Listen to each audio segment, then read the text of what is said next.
मेरी, ये जो जिसमें से जो भी चीज आप लेकर आओगे, ये ऐसे शायरी नहीं थी, ये फिलोसॉफिकल पूरी लाइन थी कि अगर तुम मुझे गुलाब देते हो तो तुम मेरे प्रेमी हो, अगर तुम मुझे जहर देते हो तो तुम मेरे दुश्मन हो। ये पूछने का तरीका है कि तुमसे मेरा रिश्ता क्या है। जब किसी घर जाते हो तो तुम्हारे लिए कुछ ना कुछ लेकर आता है ना, तो वही वो इंदौरी साहब पूछ रहे हैं कि तुम और मेरा रिलेशन लाने से एक्सप्लेन हो जाएगा। जो चीज तुम लेकर आओगे, उस लाने वो जो चीज लाओगे, जाम ले आओगे या दवा ले आओगे कि दालचीनी की चाय पी लीजिए, शुगर कंट्रोल रहेगी, तो आप मेरे हितैषी हैं। आप क्या लाते हो किसी के लिए, एक मिनट, तो बड़ी वो चीज दिमाग में बैठ गई कि यार क्या तरीका है जानने का कि तुम्हारा मेरा रिलेशन क्या है। यस,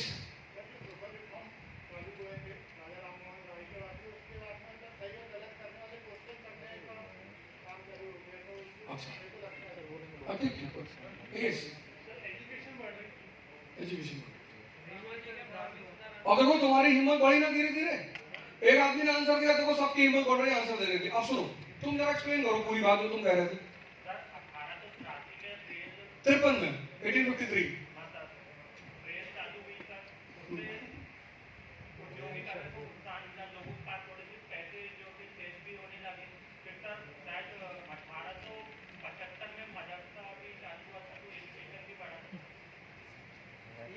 तुमने पहली लाइन बड़ी जबरदस्त बोली थी, मुझे लगा तुम सही आंसर देते जा रहे हो। बैठो बैठो बोलो। चलो ठीक है, कोई बात नहीं, एक लास्ट मौका, चलो हाँ भाई बताओ। हाँ अरे सुनो, बैठो बैठो बैठो, हो गया। अब एक मिनट की बात सुनो, मैं फिर से क्वेश्चन पूछूंगा, चिंता मत करो, कुछ ना कुछ तो इनाम लेके ही आओगे। बैठो, सुनो, 1850 के बाद R is equal to I। Newton का एक लॉ था, वो बता नहीं पाया, हमसे कहा अवध भाई बता देना, हमने बता नहीं। रिलेशन डिपेंड्स अपॉन इंटरेस्ट, इससे बड़ा कोई लॉ ही नहीं दुनिया में।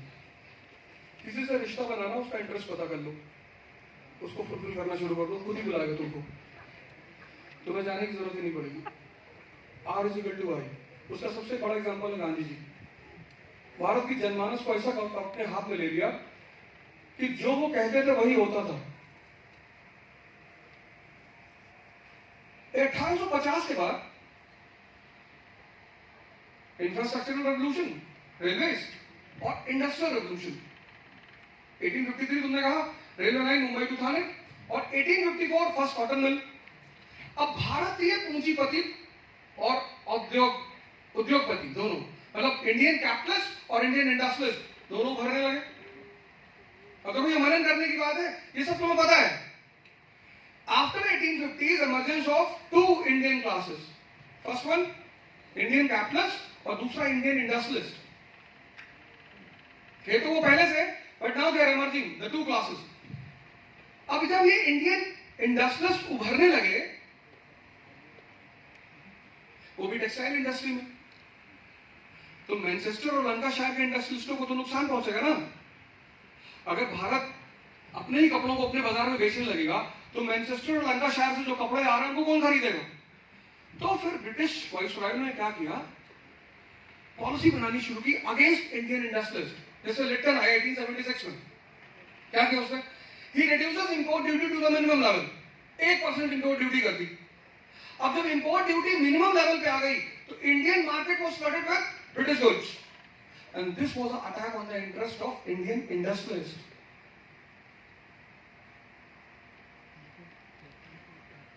बात करेक्ट हो गई। अब तुम देखो, ये सारे फैक्ट तुम्हें बता दे, और तुमने ऑब्जर्वेशन वाला फॉर्मूला नहीं लगाया। अब जब इंडियन इंडस्ट्रियलिस्ट का जो इंटरेस्ट है वो मार खा रहा है, तो कोई तो होने चाहिए जो उनकी तरफ से बोले। और कैपिटलिस्ट क्या कर सकते हैं, फंड दे सकते हैं। Revolution, revolt, movement, organisation, they all require finances. Revolution, revolt, movement, organisation, अब तुम कलेक्टर हो इंदौर के और 50,000 लोग धरने पे बैठ गए। 50,000 लोगों को तो तुम मार नहीं सकते। We the people of India solemnly resolve. इस देश का राजा तो इस देश की जनता है। तो अब जनता 50,000 लोग बैठे हुए हैं कलेक्टर ऑफिस के सामने 20 दिन से, तो कोई तो होगा जो उन 50,000 लोगों को खाना खिला रहा होगा। भाई 20 दिन 50,000 लोगों को खाना खिलाना, पानी पिलाना, तभी तो लोग वहां बैठेंगे। और अगर उनके घर में, अगर मान लो वो मजदूर है, 1,000 रुपए डेली कमाते हैं, तो उतना पैसा उनके घर में पहुंचना चाहिए, नहीं तो वापस अपने काम पे चले जाएंगे। तो तुम्हें क्या करना है एज कलेक्टर? तुम्हें पता करना है कि फाइनेंसर कौन है, पैसा कहां से आ रहा है। एक बार तुमने फाइनेंसर को पकड़ा, मूवमेंट खत्म।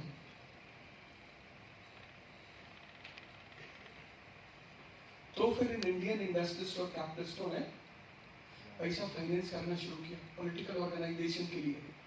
तो 1876 में ऑर्गेनाइजेशन बनी Indian association, Surendra Banerjee and Anand Mohan Bose.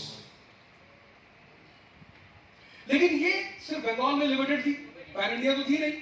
उसी बीच एक घटना घट गई। अब देखो यही से तो नेशनल मूवमेंट किसकी देन है? इंडियन इंडस्ट्रियल रेवोल्यूशन की।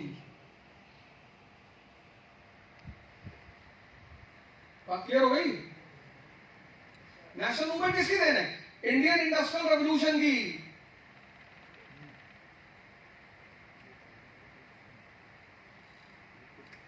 उस इंडस्ट्रियल रेवोल्यूशन ने मिडिल क्लास पैदा किया, उस इंडस्ट्रियल रेवोल्यूशन ने वर्किंग क्लास पैदा किया। फिर 1883 में एक इंसिडेंट घट गई, इल्बर्ट बिल कंट्रोवर्सी। पढ़ा होगा तुमने। इंडियन जजेस को प्रमोट करके इंडियन जजेस को मतलब इक्वल राइट्स दे दिया, यूरोपियन जजेस के बराबर दे दिया। उसी में एक बिहारी लाल गुप्ता जी थे, वो लोअर कोर्ट के जज थे, उनको प्रमोट कर दिया, उनको प्रमोट कर दिया, उनको लोअर कोर्ट से अपर कोर्ट का जज बना दिया। बट अब मान लो तुम कांस्टेबल हो, तुमको डीएसपी बना दिया जाए, और प्रमोशन करने के साथ अगर तुम्हारे अधिकार नहीं बढ़ाए गए, राइट्स नहीं बढ़ाए गए, तो तुम उस प्रमोशन को लाइक करोगे? नहीं।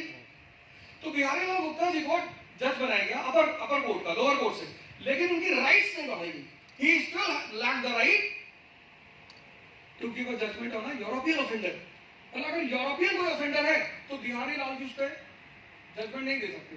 तो बिहारी लाल गुप्ता जी ने कहा कि साहब 1861 से इंडिया में आईपीसी लागू है, इंडियन पैनल कोड, लॉ तो इक्वल है ना, और अगर आप मेरी राइट नहीं बढ़ा रहे हो, प्रमोट कर रहे हो, तो इस प्रमोशन का फायदा क्या है? रिपन था वाइसरॉय, उसने कहा हाँ यार ये बात तो सही है, प्रमोशन करो, राइट नहीं बढ़ा रहे। तो उसने कहा ठीक है, यू हैव द राइट। उसका लॉ मेंबर था इल्बर्ट, सीपी इल्बर्ट। वो एक लॉ लेकर आया कि इंडियन जजेस will have the same right as European जज। उसी बात पे बवाल हो गई। सारे Europeans irrespective of their differences, Spanish, French, English, सब एक हो गए। इतना जबरदस्त बवाल किया इन लोगों ने कि रिपन को रिजाइन करना पड़ा। इसको बोलते हैं इल्बर्ट बिल कंट्रोवर्सी। और इस इंसिडेंट ने भारतीयों को एक मैसेज दिया, कौन सा? The importance of unity. Ilbert bill controversy 1883। और यहीं से जितनी रीजनल पॉलिटिकल पार्टीज थी, तमिलनाडु की पार्टी, केरला की पार्टी, एमपी की पार्टी, बंगाल की पार्टी, बिहार की, सब लोगों ने नेशनल कॉन्फ्रेंस शुरू किया, मीटिंग शुरू की कि अगर ये एक होकर गवर्नमेंट पे दबाव बना सकते हैं तो हम क्यों नहीं बना सकते। और इसका आउटकम था इंडियन नेशनल कांग्रेस 1885।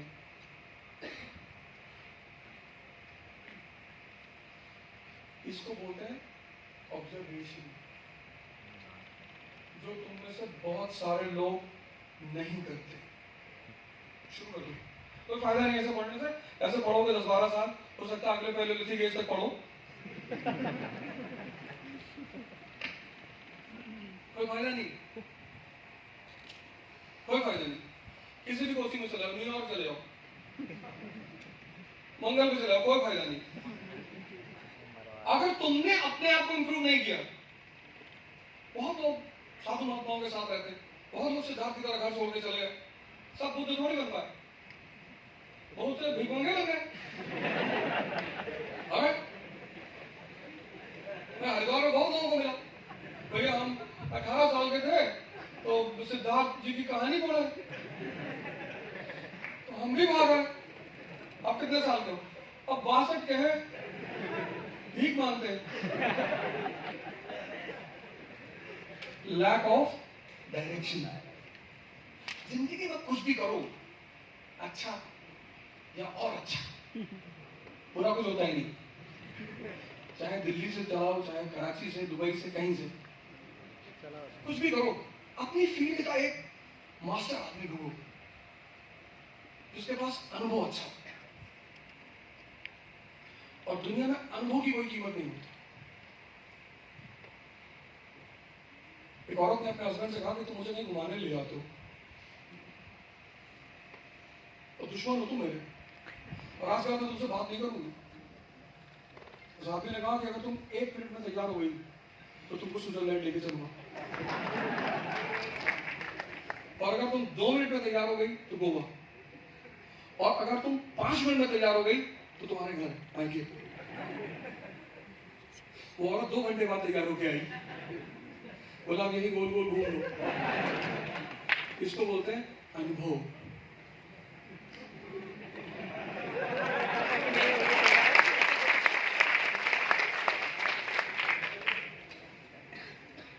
कोई पढ़ाई वढ़ाई कुछ काम नहीं आती। देखा एमएससी किया हुआ आदमी सिगरेट की दुकान पर खड़ा होकर सिगरेट पी रहा है, रिक्शा वाला पी रहा है, मुझे उसको कोई वो नहीं है। एमएससी फिजिक्स हम ही से कह रहा है, मेरा कंसंट्रेशन बढ़ता है। अच्छा कलाम साहब तो नहीं भी है, पेपर वेंडर से प्रेसिडेंट ऑफ इंडिया, और किस किस पोस्ट पे नहीं गए। उनकी नौकरी कहां से शुरू होती है?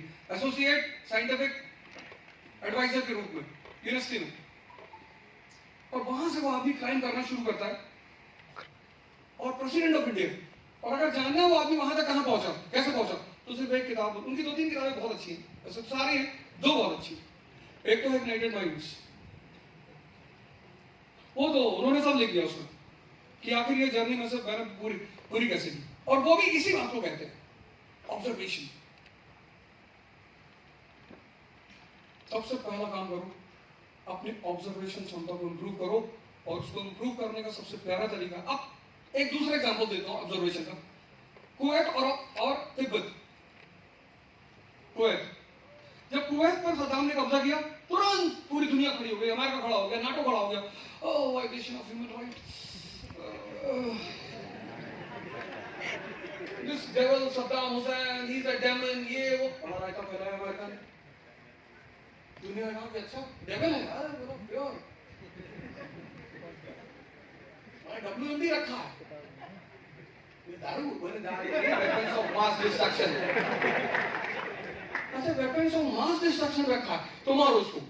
फिर पूरी दुनिया ने अमेरिका का साथ दिया, सद्दाम हुसैन को मार दिया, हटा दिया सद्दाम हुसैन को, कुवैत को आजाद कर दिया।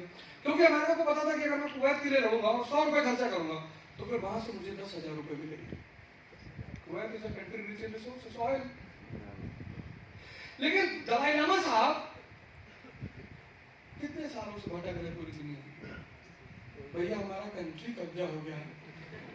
हिंदुस्तान में भाई साहब खेत कब्जा हो जाता है अगर आदमी के पास हथियार ना हो। अब तिब्बत के लिए लड़ने से अमेरिका को क्या फायदा? कोई फायदा नहीं। तो पूरी दुनिया दलाई लामा साहब को क्या देती है? सिंपैथी। जब तुम कमजोर होते हो ना तो तुमको लोग सिर्फ सिंपैथी देते हैं। पूरी दुनिया दलाई लामा साहब को सिर्फ सिंपैथी देती है। Very bad, very bad, Chinese dragon we will handle. और एप्पल का असेंबली कहाँ होती? चाइना में। डेंग सियाओपिंग 1976। हम तो चाइना को कुछ बोल ही नहीं सकते। मोदी जी क्यों? इकोनॉमी। जाओ तुम बाजार में किसी भी शॉप की दुकान पे चले जाओ, 90% जो खिलौने होंगे ना सब मेड इन चाइना होंगे। उसने अपना मैन्युफैक्चरिंग सेक्टर इतना मजबूत कर लिया चाइना ने, इतना मजबूत कर लिया है। सुपर पावर नहीं है लेकिन सुपर पावर से कम भी नहीं है। साउथ चाइना सी को लेकर क्या बोला, उसने स्टेटमेंट दिया कि कोई भी ताइवान की आजादी की बात करेगा ना, उसको डेथ पेनल्टी दी जाएगी चाइना में। अभी 4 दिन पहले का स्टेटमेंट है चाइनीज गवर्नमेंट का कि अगर चाइना में किसी ने कहा चाइना तेरे टुकड़े होंगे तो डेथ पेनल्टी देंगे। चाइनीज जितने पोजीशन ये गुड्डू बोल रहे थे, गुड्डू भैया सीधे कहता ये ताइवान साउथ चाइना सी सब हमारा है, कोई नहीं एंटर करेगा वहां पे। इन लोगों ने क्वाड बनाया, इंडिया ऑस्ट्रेलिया वालिया ने मिलकर गैंग बनाई, क्वाड उसको बोलते हैं, फिर भी वो लौट नहीं लेते। बोले बनाया होगा, वही रहना पैसिफिक में 12,000 नॉटिकल माइल्स के पीछे, वरना इतना मारेंगे ना दौड़ाकर। इसको बोलते हैं ऑब्जर्वेशन पावर। 3 कंट्रियां एक साथ पैदा हुई, इंडिया 1947, पाकिस्तान 1947, चाइना 1949। चाइना आजाद हुआ 1921 में वॉशिंगटन कॉन्फ्रेंस, बट जो ओरिजिनल कहानी है चाइना की वो शुरू होती है 1949 से, माओ ज़ेडोंग। और तीनों कंट्रियों की एक सी कहानी, तीनों भिखमंगे, तीनों। और चाइना कहां पहुंच गया, proper IAS first rank. India वाले कह लोअर भी निकल जाए तो ठीक है, कांस्टेबल दिए थे, भर्ती कैंसिल हो गया।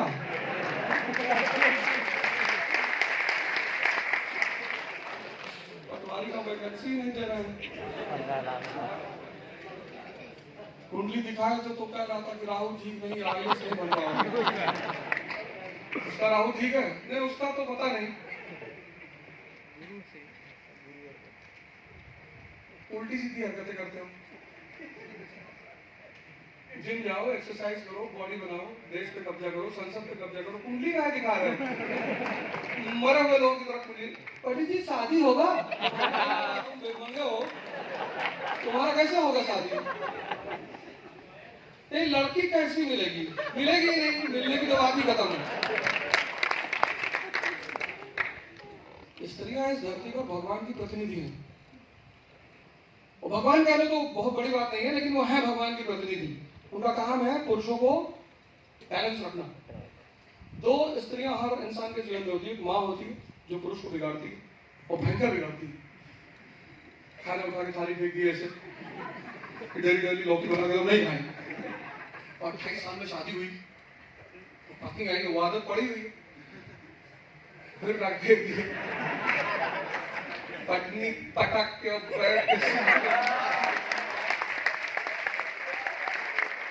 ये पर्सनल एक्सपीरियंस की बात नहीं है। ये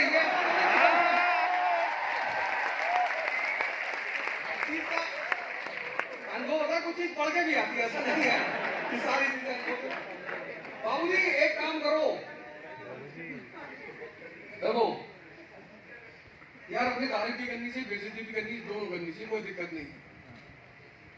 पत्नी कहती ना शाम को 7 बजे आ जाना घर, वरना 3 दिन के लिए मैं भी बाहर चली जाऊंगी। बहुत जरूरी चीज है वो, बहुत। वही तो लाइफ बैलेंस, वही तो आदमी ध्यान के बारे में सोचना लगता है शादी के 2-3 साल बाद। तभी उसको ख्याल आता है कि स्वर्ग भी कोई चीज है।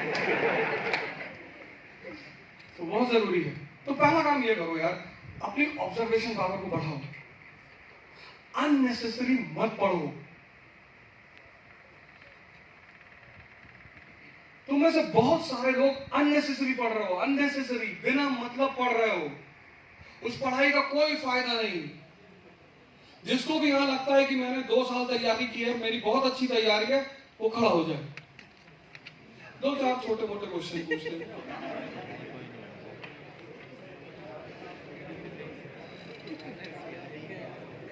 और ये तुम्हारी बहुत बड़ी गलती, तुम बेइज्जती से डरते हो। सन्यासी, भिखारी और स्टूडेंट की कोई इज्जत नहीं होती। अब भिखारी अगर तुम्हारे दरवाजे पे आके कहे कि भीख दे दो, हम मुगल फैमिली से हैं, हमारी बड़ी इज्जत है, तो ये सब चीजें गलत बात है। चलो खैर कोई बात नहीं, लेकिन ये पहला पॉइंट लिख लो कि the main goal of education is to improve observation power. If it fails, then it's not education.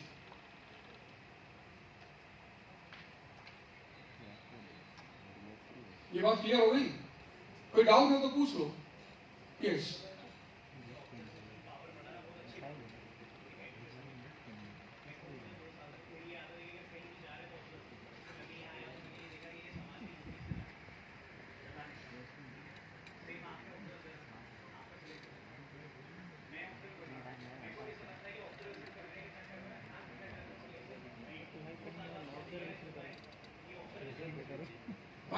Paper पे भी दिख जाता है, क्या पढ़ाई करोगे?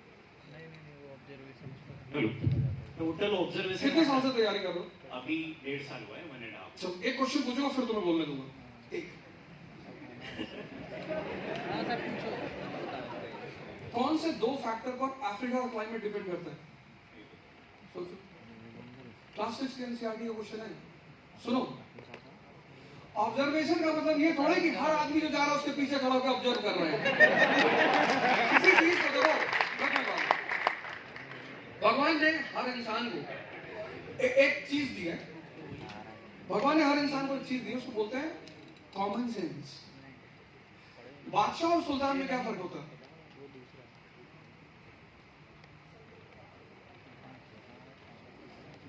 सोच का तुम्हारा पापा नहीं आया ना? हाँ, नहीं तो आज फांसी चढ़ा देंगे तुम। आज यही लगाते, यही लगा के हम बहुत कहते कि छोड़ दीजिए, पर वो मानते नहीं। देखो, माइक ले लो, अभी मैं तुम्हें मौका दूंगा, इससे माइक ले लो। बैठो बैठो, कोई बात अच्छा है, कोई बात नहीं, बिल्कुल मौका देंगे, बहुत बृहद बात करेंगे। कुछ लोगों को दर्द होता है कि हम भी कुछ बोलेंगे, हम भी कुछ बोलेंगे। देखो बेटा, ऐसा है कि हमारा सिलेक्शन हुआ नहीं हुआ वो एक अलग बात थी। एक मिनट बात सुन लिया, मतलब हम तुम्हारी बात सुने पूरी करें।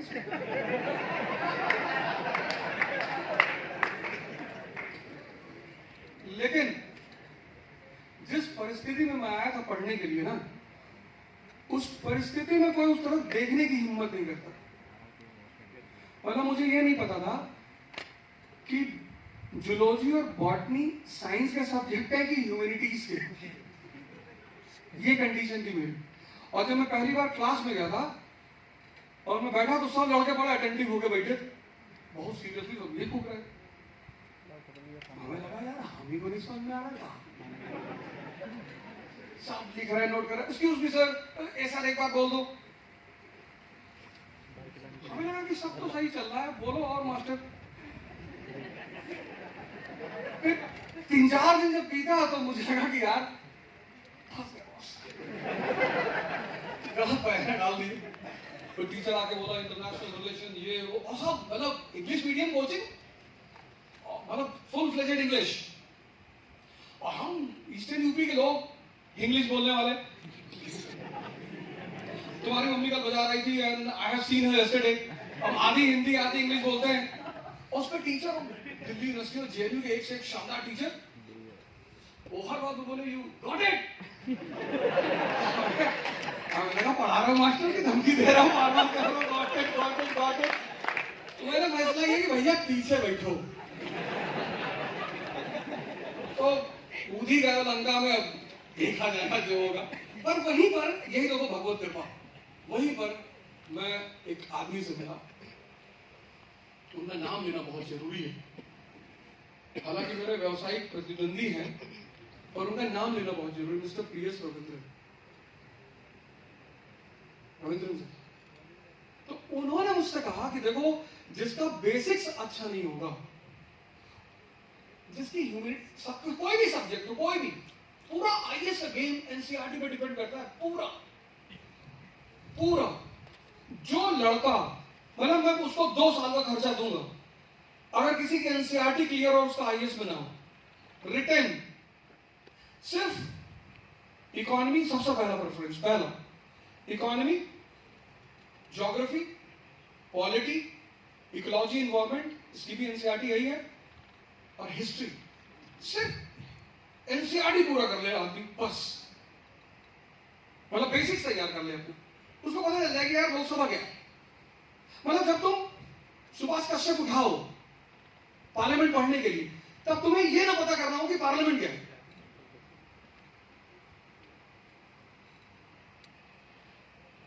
जब तुम बड़ी मॉडर्न इंडिया की किताब उठाओ, विपिन चंद्र की the India struggle for independence, तब तुमको यह पता हो कि यार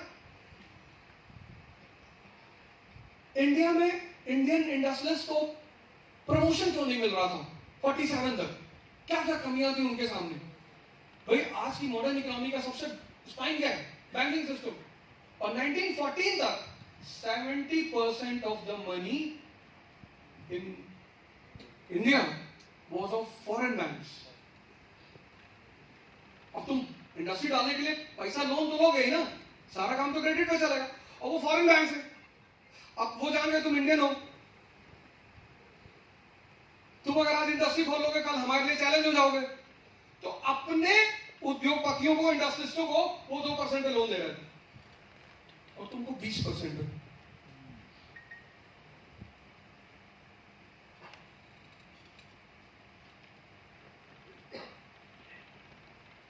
पहला काम यही करना है। मैं पढ़ाई की बात कर रहा हूं, सबसे पहला स्टेप ये उठाना है ऑब्जर्वेशन पावर। अगर तुमने उस पर ध्यान नहीं दिया, और उसका तरीका यही है कि आपने एक पैराग्राफ पढ़ा, वो पहले 2 महीने पेनफुल है, नो डाउट। तुम्हें लगेगा, जैसा कि इन्होंने कहा, तुम्हें लगेगा कि मैं बहुत स्लो चल रहा हूं, तुम्हें लगेगा सब कुछ खत्म होता जा रहा है, ये बगल वाला दत्ता सुंदरम बेड पे बैठा हुआ है। ऐसा कुछ नहीं होगा। लर्निंग, जब भी कोई चीज तुम सीखते हो तो शुरुआत में स्पीड स्लो होती है। स्विमिंग सीखे तो पहले दिन बटरफ्लाई करने लगे। तुम दुनिया में कुछ भी सीखोगे, जो पहला 1 महीना होगा, 2 महीना होगा, वो बहुत स्लो होगा। तुम साइकिल चलाना सीखे तो पहले दिन हाथ छोड़ दिया तुमने, और अगर छोड़ा होगा तो आईसीयू में रहोगे। यही तो लर्निंग की सबसे खास बात है। लर्निंग की सबसे खास बात है कि वो फर्स्ट फेज में टाइम टेकिंग है।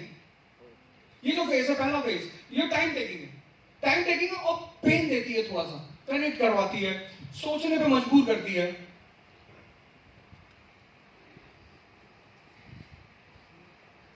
और सिर्फ वही लोग कोचिंग का फायदा उठा पाते हैं जिनकी ऑब्जर्वेशन पावर अच्छी होती है। बाकी कोचिंग में, वो कोचिंग की बुराई नहीं कर सकते। कोचिंग बहुत प्रोफेशनली काम करती है, बहुत। वो कोई भी हो, मेरी हो, किसी दूसरे की हो, किसी की भी हो, सब प्रोफेशनली काम करती है। कैसे काम करती है? क्लास टाइम पे, शेड्यूल टाइम पे, नोट्स, हर चीज जो आप इमेजिन करते हो कि मुझे तैयारी करते वक्त ये होना चाहिए, वो सब आपको मिल जाएगा। और ऑन टाइम, ऑन टाइम, सब कुछ ऑन टाइम। आपकी क्लास ऑन टाइम, 10 महीने अगर उन्होंने कहा है तो 11 महीने में मैक्सिमम आपका सिलेबस पूरा करवा देंगे, आपको नोट्स दे देंगे, टेस्ट सीरीज करवा देंगे, मतलब सब कुछ जो भी आप सोच सकते हो वो सब करा देंगे। और at the end of the day आप फेल कर जाओगे, और फिर आपको ये पता नहीं चलेगा। तो आपको तो लगेगा कि यार मैं तो सब कुछ किया ही। तुम सोचो 1.5 साल तैयारी की, आज ही जाके डायरी में लिखना आपने, कहीं के भी हो, मतलब तुम किसी की भी तैयारी करो, दुबई जाने की मान लो तैयारी कर रहे हो, डॉन बनना चाहते हो, कुछ भी कर रहे हो, तो एक जो बेसिक चीजें होती है ना, बेसिक, ये 6 की बातें मैंने पूछी थी। मैंने इसीलिए कहा ना, तुमने कहा ऑब्जर्वेशन में टाइम चला जाएगा, वही मैं तुमसे कह रहा हूं, जो भी काम लर्न करोगे, जब किसी चीज को तुम लर्न करोगे, लर्न, उसमें टाइम लगेगा। तुम पहले दिन सूर्य नमस्कार करोगे, ये पैर आगे ही नहीं आएगा, और आगे आगे तो मुंह लड़ गया तुम पता लगा 2 दिन इंजर्ड होके बैठे रहे। सबसे पहला जो फेस है वो खतरनाक है। जब उस फेस का तुम्हें मजा आने लगता है, उसके बाद तुम्हारी ग्रोथ शुरू हो जाती है। वो पहला फेस तुम्हें खुद ही करना पड़ता है, खुद से। दूसरी चीज जो मुझे कहनी थी ऑब्जर्वेशन के बाद, वो है कंपटीशन और पढ़ाई। अब कंपटीशन में ऑब्जर्वेशन का कोई काम नहीं है। ऑब्जर्वेशन का काम क्या है? पढ़ाई में। ये चीज कहां सिखाई जानी चाहिए थी? स्कूल में। अगर इस तरह की स्कूलिंग यहां इस कंट्री में हुई होती तो इतने नंबर ऑफ कोचिंग स्कूल में इस कंट्री में कभी होती ही नहीं। ये जो ऑब्जर्वेशन है, ये कहां डेवलप कराई जाती है? स्कूल में। दुनिया में सबसे ज्यादा नोबेल प्राइजेस ज्यूस के पास है, वीडियो बना है ये टाइम सबसे ज्यादा। और परसेंटेज की कोई चिंता ही नहीं करता। सबसे बेहतरीन स्कूल दुनिया में या तो जर्मनी में है या जापान में है, कोई परसेंटेज नहीं, वो परसेंटेज की बात ही नहीं करते। यहां तो सबसे पहला प्रश्न यही होता है, कितने परसेंट था। जिस चीज की यूटिलिटी ही नहीं है उसको क्यों प्रमोट कर रहे हो। हाँ, कभी उसकी जरूरत थी, यूटिलिटी नहीं। मैकाले ने जब मॉडर्न एजुकेशन शुरू किया भारत में, तो सरकारी नौकरी करने वाले ज्यादा लोग थे ही नहीं। अरे मैकाले तो 1835 की बात में कर रहा हूं। तुम अपने घरों में जो तुम्हारे बुजुर्ग होंगे, तुम्हारे बाबा होंगे, उनसे पूछने जाके 1960-70 में सरकार लोगों को जबरदस्ती घर से उठवाती थी कि भैया नौकरी कर लो, जबरदस्ती, फोर्सफुली। क्योंकि गांव में कोई एक आदमी मैट्रिकुलेशन किया हुआ है, कोई एक आदमी इंटर पास है, कोई बिरला 10, 20, 25 गांव में बीए किया हुआ है, इतनी पढ़ाई थी ही नहीं। तो जबरदस्ती जबरदस्ती लोगों को उठाया जाता था कि भैया जबरदस्ती। कई बार लोग भाग जाते थे कि जॉब ही नहीं करनी है। फिर जब थोड़ी सी पॉपुलेशन बढ़ी तो उन्होंने कहा काम करो, मेरिट पे कर दो। तो वहां पे इसकी नेसेसिटी बढ़ी कि अच्छा ठीक है, अब हम परसेंटेज पे लेंगे कि जिसका 70% है पहले हम उसे प्रेफरेंस देंगे, जिसका 80% है हम उसको प्रेफरेंस देंगे। लेकिन आज उसकी कोई यूटिलिटी नहीं, क्योंकि आज सारे एग्जाम कंपटीशन बेस्ड है। लेकिन वो कितना स्ट्रेस पैदा करते हैं स्टूडेंटों के जीवन में। मतलब मेरी बेटियां मुझे बताती हैं, जो स्कूल में पढ़ती हैं, जो छुट्टी में आती है, अभी तो छुट्टी में आई है सब, तो मुझे बताती है पापा ऐसे ऐसी मेरी फ्रेंड्स हैं जिनके फादर ने क्या रखा कि अगर इतने परसेंट से कम आया तो घर मत आना। कौन से स्कूल में पढ़ते हैं क्या नाम? अननेसेसरी। मेरी क्लास में भी 2-3 टॉपर्स हैं, पता नहीं कहाँ है, मेरी क्लास पता ही नहीं दुनिया में कहाँ है। एक साहब से तो मैंने 12th में कहा था यार दिखा दो पेपर, दिखाया नहीं उन्होंने। केमिस्ट्री का पेपर था, उसमें मेरा कंपार्टमेंट आ गया। हमें पता ही नहीं चला कि क्या लिखा हुआ, आइसोमेरिज्म में कुछ लिखा हुआ था। मैंने कहा भैया, मैंने कहा यार बता दो। डोंट डिस्टर्ब है, निकलो तुम पहले। क्या फर्क पड़ता है। Competition is a game of Jaya model. वो मूवी देखी लापता लेडीज? देखिए मतलब सब लोग देखा। कंडीशन ऑफ वुमन पे बहुत अच्छा से लिखो। उसमें 4 वुमन कैरेक्टर हैं। एक मंजू देवी जो टी स्टॉल लगाती है। मतलब औरत अगर अपने अधिकार की मांग करेगी और कमजोर होगी तो वही हश्र होगा उसको। मंजू देवी बहुत रिबल टाइप की महिला है। वो चाहती कि मुझे मेरे राइट्स मिले, लेकिन चूंकि वो कमजोर है, फिजिकली कमजोर नहीं है, मेंटली कमजोर नहीं, मेंटली तो वो बहुत बहादुर लेडी है, और वो पढ़ी लिखी नहीं, तो उसे पूरा जीवन स्टेशन पे गुजारना पड़ता। उसके अंदर कंपैशन है उस लेडी के अंदर। अगर कंपैशन नहीं होता तो फूल को शेल्टर क्यों देती वो? उस लेडी के अंदर कंपैशन है। उस लेडी के अंदर किसी का पैसा मारने का वो नहीं है। देखो वो फूल जो है वो मिठाई बना के लाती है, तो जब वो मिठाई बिकती है तो वो लेडी उसको पैसे देती है, कहती नहीं चाहिए, अम्मा कहती रख ले तेरे हाथ की। सोचो उस लेडी के अंदर जस्टिस और इक्वालिटी की कितनी अच्छी भावना है। उस लेडी को अगर तुम एनालाइज करो, मंजू देवी को, वो रिबेल है, रिबेल है। उसके अंदर जस्टिस की भावना है, किसी का हाथ नहीं मारना है। उसके अंदर प्रैक्टिकल नॉलेज है, हर बेसहारा को सहारा देना जानती हो, कंपैशन है उसके अंदर। फिर तुम फूल को देखो, वो तो बेचारी, उसको पता ही नहीं कि उसके ससुराल का नाम क्या है। लेकिन जो जया कैरेक्टर है उस मूवी में, वो तो सुपर स्मार्ट लेडी है, अपॉर्चुनिटीज को समझती हो, क्या विजडम की। Competition is a game of common sense, competition is a game of wisdom, competition is a game of intelligence. बस यहीं पे एजुकेशन और कंपटीशन डिफरेंट हो जाते हैं। अगर तुमने कंपटीशन की पढ़ाई में, अब क्योंकि तुमने पहले ऑब्जर्वेशन किया नहीं, अब तुम्हें इंप्रूव करना पड़ेगा। पर competition is not the game of observation. बात समझ में आ रही ना? Competition is the game of common sense, competition is the game of wisdom, competition is the game of intelligence. तो शादी हो गए, पढ़ने वाली लड़की अपनी माँ से कहती है कि मेरी शादी मत करो, मुझे पढ़ने दो, और उसकी माँ भी बेचारी क्या करे? इंडियन सोशल स्ट्रक्चर, या तो हमारे जैसा कोई आदमी हो। इस भारत के समाज में सर्वाइव करना, और खासकर नॉर्थ इंडिया, यहां 70% लोग बहुत इनोसेंट है, 20% बहुत डेंजरस है, सब खोज के लाएंगे। जो लोगों को पता चला कि मैं टिकट मांगने जा रहा हूं, मेरे गांव पहुंच गए, ये देखिए अवधूता की असली सच्चाई। घर वालों से बात नहीं करते। अभी तो सच्चाई तुम देखने देंगे तो धरती फट जाएगी और तुम दूसरे गैलेक्सी में चले जाओगे।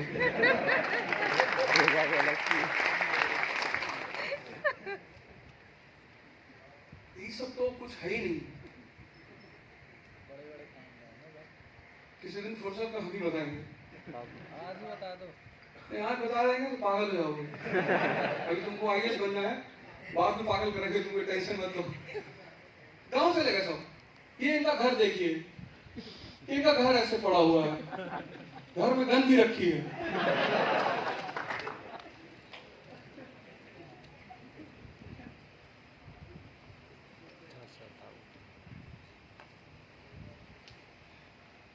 इस साहब को है, बड़े अच्छे पत्रकार में से, मैंने उनको फोन किया, मैंने कहा मजा आया?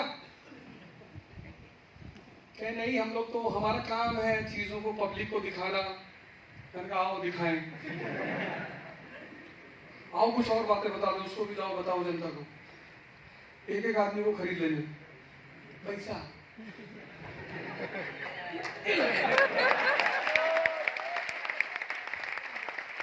अगर इस देश की सेंटिमेंट में ऐसा नहीं होता तो चोर चक्के संसद में बैठते। इनको देख के मुझे इतना कॉन्फिडेंस आता है। हमको कहेगा नवलाना, अगर आज की संसद में लोहिया जैसे लोग, अम्बेडकर जैसे लोग होते, तब मैं सोचता कि ना जा पाएंगे यार। सही बात है। आज सब डकैत। कोई रोकने वाला ही नहीं, कोई कहने वाला ही नहीं कि तुम्हारा इतना कांड है, तुम्हारा सूप चलनी बोल रही है, तुम कैसे बोलोगे? और हम तो सोशल स्ट्रक्चर के विरोध में खड़े हुए, हमें कोई शौक था किसी को कुछ बोलने का? तुम जया को देखो, उसको अपॉर्चुनिटी समझ में आती है, शादी होके जा रही है, वो लेडी अपने पेरेंट्स का सम्मान कर रही है। उसकी मां कहती है ना तुम शादी नहीं करोगी मैं जान दे दूंगी, करती है सम्मान, वो अपने आप को सेक्रीफाइस करती है। लेकिन ऐसा नहीं है, जब वो ट्रेन से लड़का उतरता है, उसका हाथ पकड़ के उतरता है, तो उसको कहती है ना मुझे अपॉर्चुनिटी दिखाई पड़ी, वो भी उतर जाती है। उस लेडी के पास इंफॉर्मेशन है, नॉलेज है, वो पेस्टिसाइड छिड़क रहा है खेतों में, उससे कहती है कि अरे यार स्टिकी ट्रैप का इस्तेमाल करो, क्यों जहर फैला रहे हो अनाज में? वो नकल करके पास हुई लड़की नहीं है, उसका इंटेलिजेंस देखो, उसको पता है मैं इसके घर में रही हूं, इसको कहते हैं इमोशनल इंटेलिजेंस, जो तुम्हारा इथिक्स का पार्ट है। तो देखती है उस लड़के को शराब पीकर रात में आ रहा, अपनी पत्नी के लिए बहुत परेशान है, और उसको ये भी पता है कि इसकी भाभी एक बहुत अच्छी पेंटर है, चित्र अच्छे बनाती है। तो पूछती है वो कि तुमने फूल को देखा तो होगा? बोली हाँ एक बार देखा। बोली उसकी फोटो बना दो। क्या इंटेलिजेंस उस लेडी का! और फिर एक सीन तो रिमार्केबल है, इंस्पेक्टर मनोहर वाली सीन। वो गहना उठाती है, जमीन पे पड़ा होता है, तो जानती है कि पुलिस वाले हैं तो पैसा तो लेंगे, तो गहना ले आके टेबल पे रख देती है। लेकिन मनोहर कितना आइडियल कैरेक्टर है पुलिस का, बहुत प्यारा कैरेक्टर, वो गहने को आगे बढ़ा देती है। ऐसे ही है पुलिस वाले।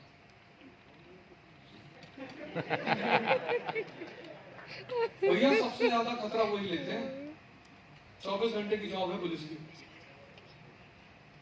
नहीं कर पाओगे। जिस दिन पुलिस डिपार्टमेंट में आ गए ना, कभी कोशिश करके देखना, और दिन भर अपराधियों से ही मुलाकात है। तो एक साल बाद मंत्र निकलता ही नहीं, गाली ही निकलती, चाह कर भी रोक भी ले कि नहीं बोलेगा, प्रैक्टिस में पड़ गई ना। तो इंस्पेक्टर मनोहर वो सीन कितनी प्यारी है कि वो गाना आगे बढ़ा देता है, कहता जाओ और खूब मन लगा के पढ़ना। वो कहना उड़ाती है, लेकिन उस लेडी का तुम विजडम लेवल देखो कि नहीं आपने मुझे जिंदगी दी है, नहीं तो ऐसा तो मैं नहीं जाऊंगी। फिर वो अपना कड़ा उतारती है, कड़ा रखती है, कहती है मेरा नहीं, और फिर मंगलसूत्र निकालती है, वो भी रखती है, कहती है ये तो अब बिल्कुल मेरा नहीं। और इंस्पेक्टर मनोहर कितना प्रैक्टिकल आदमी है, दोनों चीजें ड्रॉर में डाल लेता है। 20,000 तो कैश मिल ही चुके हैं, प्रदीप भाई दे गए, दोनों रखेगा। फिर वो चौबे से कहता है, कांस्टेबल से, कि चौबे ये लड़की बहुत दूर जाएगी। कहता हाँ साहब, देहरादून यहाँ से 800 kilometre.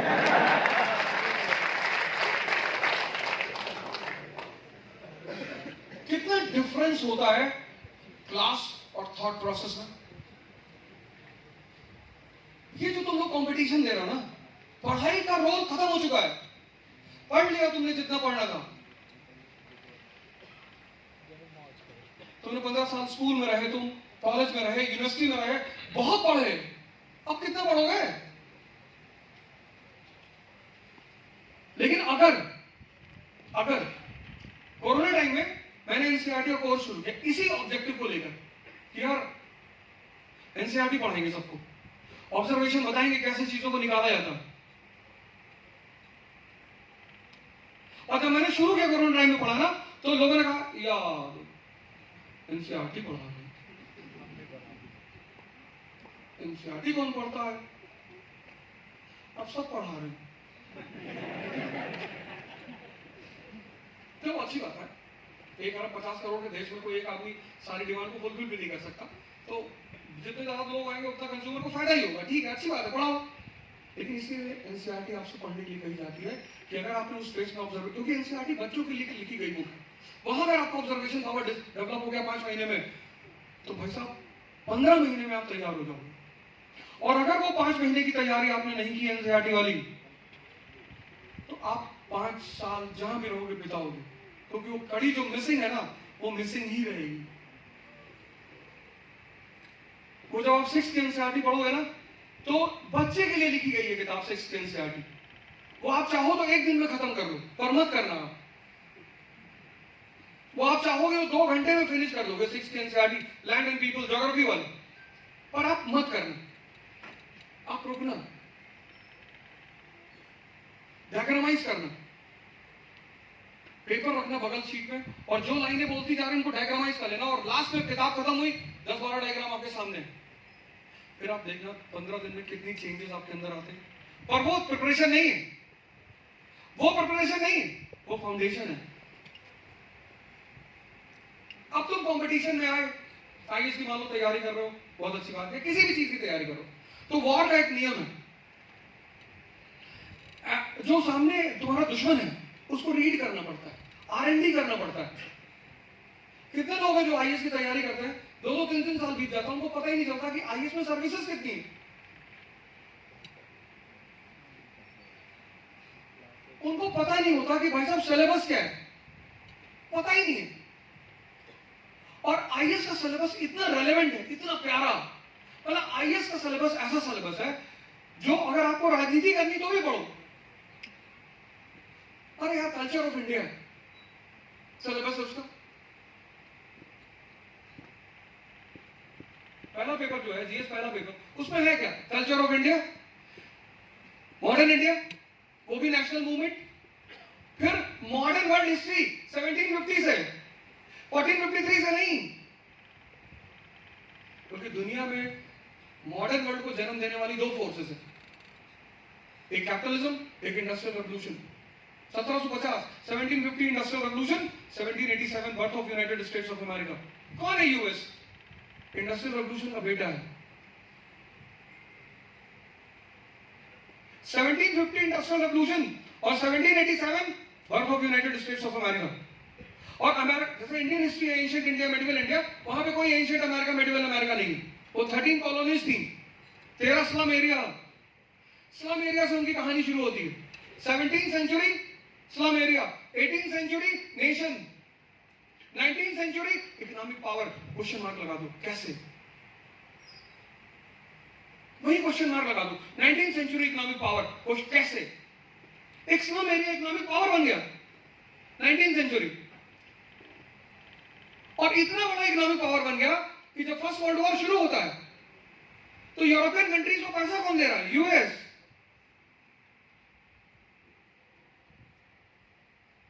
Century economic power, 20th century world power.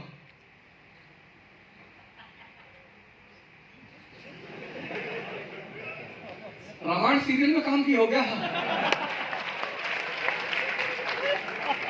चलो कोई बात नहीं, खैर तो वर्ल्ड पावर और 1991 सुपर पावर। कहां से कहानी शुरू होती है? स्लम एरिया से। जैसे तुम किसी IAS officer, selected IAS officer से मिलना चाहते हो कि भैया आपने कैसे प्रिपरेशन की, ऐसे हर उस कंट्री के लिए अमेरिका आइडियल है जो सुपर पावर बनने की रेस में है। आइडियल है अमेरिका हमारे लिए। हम जातिवाद से लड़ रहे हैं, वो रेशियलिज्म से, ब्लैक्स। हमारी जितनी चैलेंजेस हैं वो लगभग सारी चैलेंजेस उनके सामने थी, आज भी है।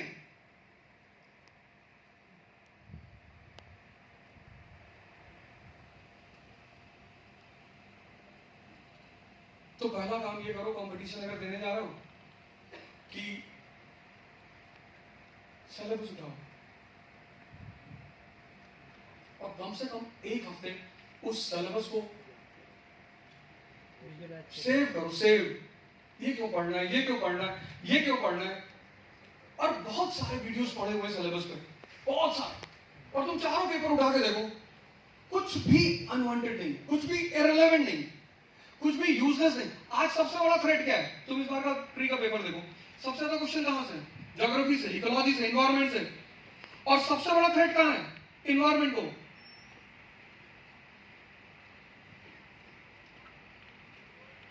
सिलेबस देखो, सिलेबस देखने के साथ दो किताबें और लो। पहला ले लिया सिलेबस और फिर उसके बाद दो और, एक unsolved of mains chapter wise और एक solved of prelims chapter wise. यहीं से तुम अपनी तैयारी की शुरुआत करो। पहला सिलेबस, कोई किताब मत लेना, कुछ नहीं, कुछ नहीं, ना स्पेक्ट्रम ना लक्ष्मीकांत, कुछ नहीं। पहला ये तीन किताब तुम मार्केट से लेकर आओ, एक सिलेबस लेकर आओ, एक unsolved of mains chapter wise, एक solved of prelims chapter wise.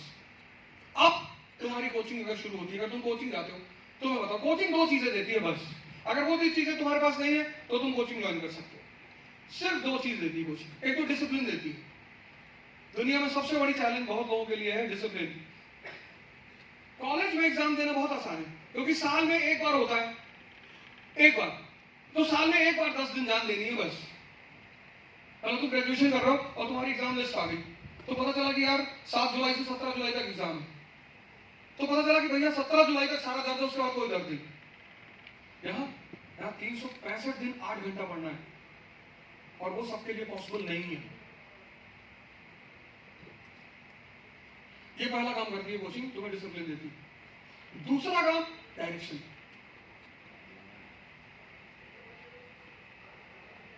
ये जो 40 क्वेश्चन की बुकलेट हमने तुम्हें दी है ना, इसे क्वेश्चन देखना, सब सिंपल इजी इजी क्वेश्चन। मतलब 10 तो करंट गई है, बाकी हिस्ट्री ज्योग्राफी के जो सबसे बेसिक 6th क्लास के एनसीईआरटी, वहां से क्वेश्चन उठाए थे मैंने। और फिर जैसे तुमने क्लास ज्वाइन किया, कोचिंग आए, नहीं भी गए, तुमने सोचा पहले क्या तैयार करना है, पहले इजीएस्ट सब्जेक्ट से शुरुआत करो, जो तुम्हें अच्छा लगता हो, जिसमें तुम्हें इंटरेस्ट हो। मान लो तुम्हारा इंटरेस्ट ज्योग्राफी में है, सिलेबस सामने रखा, फिर पहला चैप्टर खोला। उस पहला चैप्टर का जो मेंस का क्वेश्चन है पिछले 10 साल का, वो उसका चार्ट बना लो।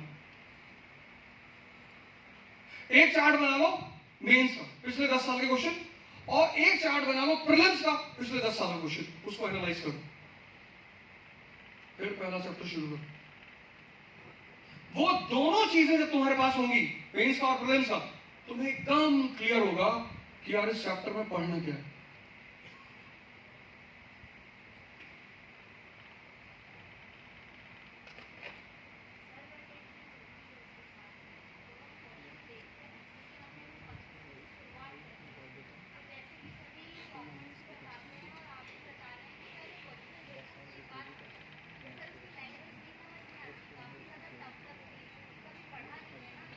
तुमने 10th के बाद ह्यूमैनिटीज छोड़ दी होगी, है ना? तो मैंने कहा ना 5 महीने एनसीईआरटी कर लो। मैंने 15 महीने की बात कही है। जब तुम 5 महीने एनसीईआरटी पढ़ लोगी तो वो जो टर्मिनोलॉजी है ना, हर सब्जेक्ट की अपनी टर्मिनोलॉजी होती है। ज्योग्राफी के अपने टर्म्स हैं, पॉलिटी के अपने टर्म्स हैं, इकोनॉमी के अपने टर्म्स हैं। तो जब तुम बिना एनसीईआरटी के उसे टच करोगी तो तुम्हें समझ में नहीं आएगी। GDP glorifies the growth of a country, comment. अब जब तुम्हें पता ही नहीं जीडीपी क्या होती है तो तुम्हें क्वेश्चन समझ में कैसे आएगा? इसलिए 5 मंथ का फाउंडेशन एनसीईआरटी बहुत इंपॉर्टेंट है।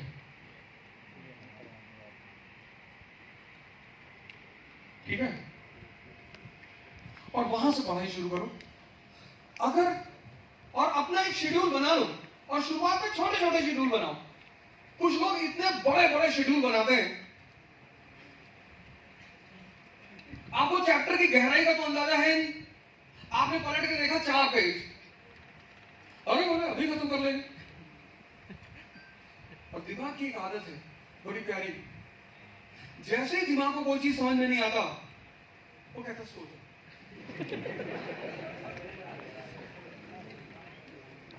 तुम सुबह सो के उठो, सुबह फ्रेश एक्सपेरिमेंट कर डालो, और जब तुम सुबह सो के उठो, जब तुम्हारी नींद खत्म हो गई, कोई ऐसी किताब ढूंढ के लाओ जिसका तुम्हें एक भी लाइन समझ में ना आए, तुमको दोबारा नींद आने लगी।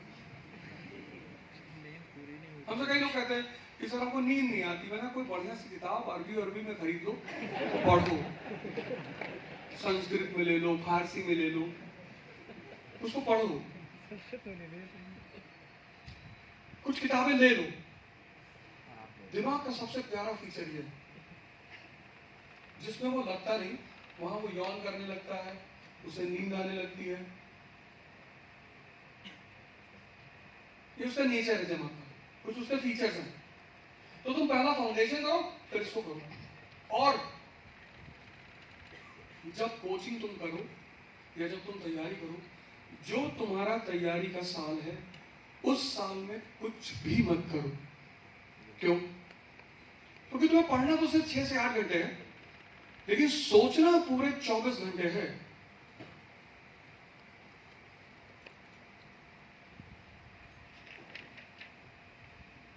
तुम राइट टू इक्वालिटी का चैप्टर तैयार करके उठे, निकले बाहर, आज तुम लोग का जो सबसे बड़ा दुश्मन है वो तुम अपने हाथ में लेके घूम रहे हो।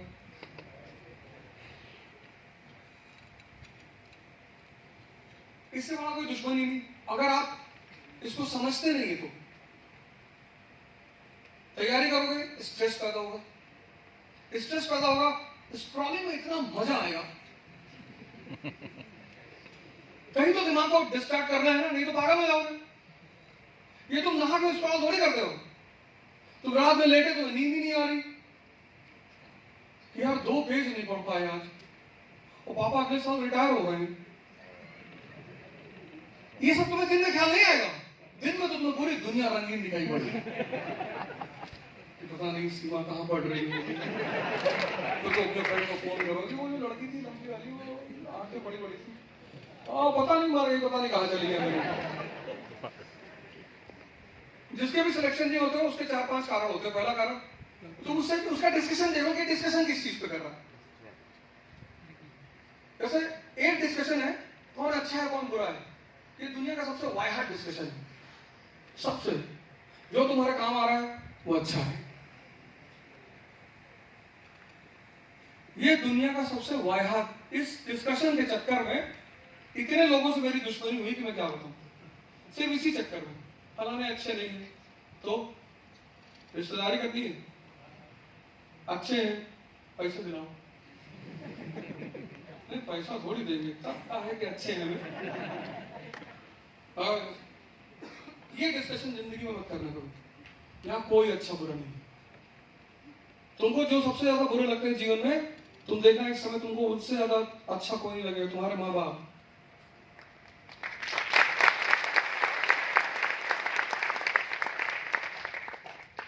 सोलह से 26 की उम्र में जो सबसे बड़ा दुश्मन प्रतीत होता है वो है माँ बाप। क्योंकि वही लोग होते हैं जो पिंच करते रहते हैं, भैया कुछ कर लो भैया, यही एज है जब तुम स्ट्रेस फ्री हो, तुम्हारे ऊपर कोई प्रेशर नहीं है, पर हमें उस बात का उस वक्त एहसास नहीं होता। सबसे बेहतरीन टाइम है जीवन का 20 से 30, कोई प्रेशर नहीं है। मतलब अपने कैरियर को बनाने का सबसे प्यारा टाइम है 20 से 30। 15 तक तो वैसे भी नहीं। जिंदगी नरक होनी शुरू होती 17 के बाद। 17 के बाद पारिवारिक दबाव बढ़ जाता है कि देखो तो तुम्हारी मौसी लड़का जो है MBA कर रहा है अमेरिका से। 17 के बाद परिवार का दबाव, 27 के बाद समाज का दबाव,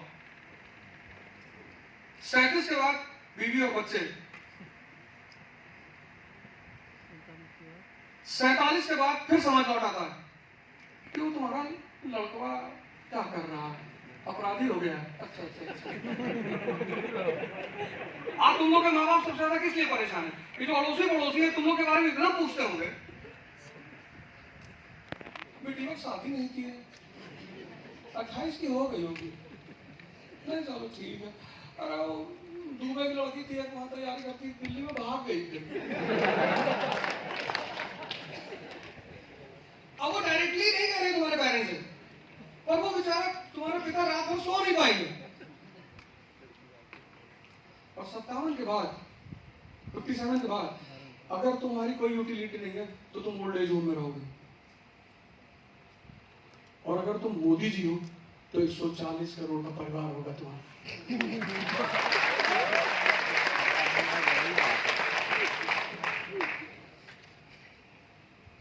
तुमको डिसाइड करना है कि 57 में कहां जाना है,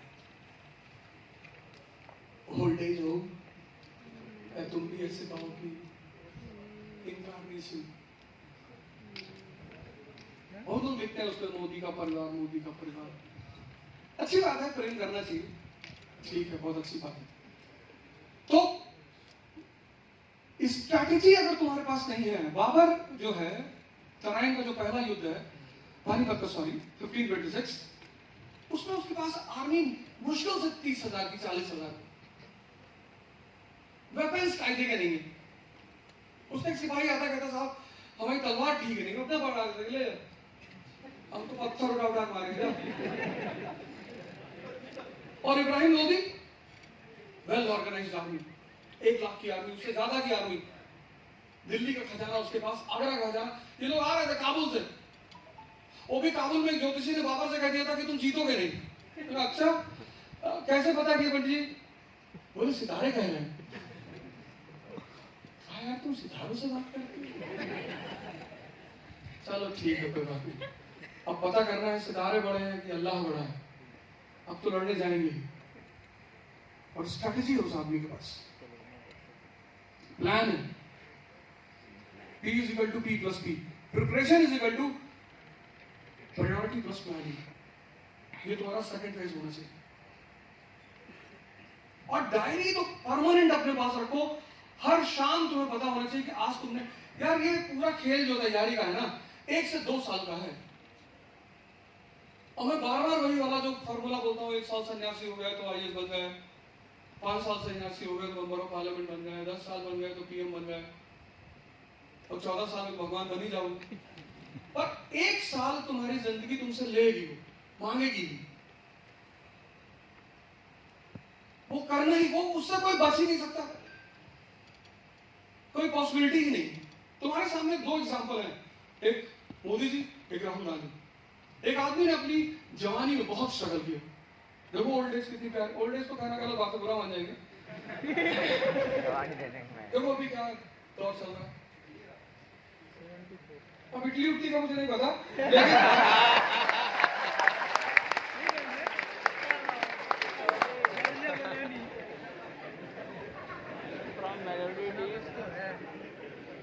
सही कनेक्शन है। लेकिन एक आदमी ने जवानी में नहीं, भाई जवानी में किसी ने राहुल जी को डांटा ही नहीं होगा, किसकी हिम्मत रही होगी? टीचर ने डांटा नहीं होगा। मैंने तो स्कूल में देखा ना, मैं तो खुद इस बात को एक्सपीरियंस किया कि टीचर पेरेंट की बैकग्राउंड देखकर आपके साथ बिहेव करते हैं। मेजॉरिटी किसके पापा DM है, किसके पापा विधायक है, किसके पापा चपरासी है। इसका तो मैं मतलब पर्सनल एक्सपीरियंस है मेरा लाइफ। पीछे बैठो जाके, अगर कोई चीज जाके पूछ लिया कि मैडम ये समझ में नहीं आया, तुमको कभी समझ में नहीं आया, गोबर भरा हुआ है तुम्हारे।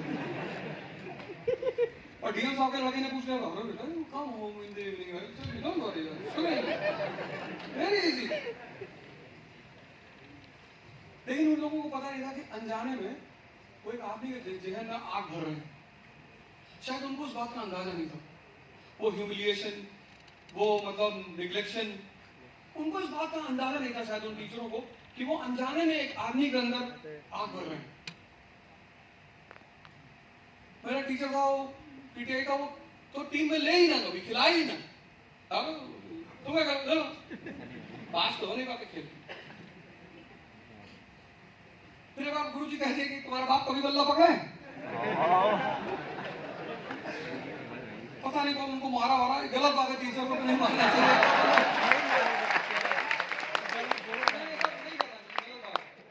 लेकिन अर्जुन को भी द्रोणाचार्य को मारना पड़ा। कहा कि गुरु यार मेरी पत्नी की साड़ी उतारी जा रही, तुम बैठ के देख रहे हो, और जब तुम देख रहे हो तुम मारे तो जाओगे।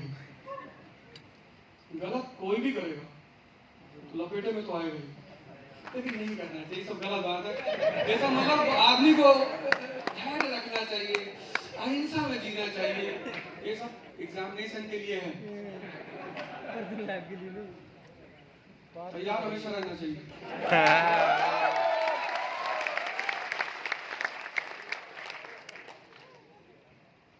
अगर इस देश का युवा हमेशा तैयार रहा होता ना, तो कोई महमूद गजनी और तैमूर लेम और नादिर शाह इस देश में आने की हिम्मत नहीं करते।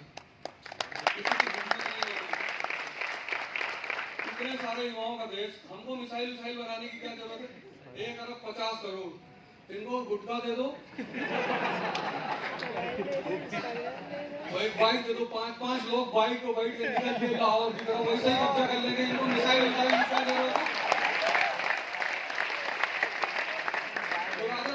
दिन भर में जितना जमीन कब्जा कर लोगे तुम्हारी। तो जिस देश में जमीन को लेकर इतना लोग झगड़ा करते हैं, उनसे कहे थे प्रधानमंत्री कि भैया ऐसे जाओ और काबुल तक हो गया काम।